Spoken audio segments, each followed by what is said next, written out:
माजी महापौर महेश कोठे यांचं निधन झाल्याची माहिती समोर येते। या घटनेनं सोलापुरातून हळहळ व्यक्त होते। अतिशय धक्कादायक एक्झिट मानले जाते। मिळालेल्या माहितीनुसार महेश कोठे हे प्रयागराज इथं कुंभमेळ्यासाठी गेले होते। नदीमध्ये शाही स्नान करून ते बाहेर पडले।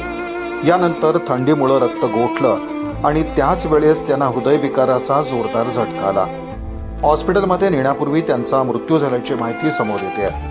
नुकत्याच झालेल्या विधानसभा निवडणुकीत शहर उत्तरमधून महेश कोठे यांनी राष्ट्रवादी काँग्रेस शरदचंद्र पवार गटाकडून निवडणूक लढवली होती। यापूर्वीही त्यांनी 3 वेळा विधानसभा निवडणूक लढवली होती। सोलापूर महानगरपालिकेमध्ये त्यांनी महापौर पद भूषवलं।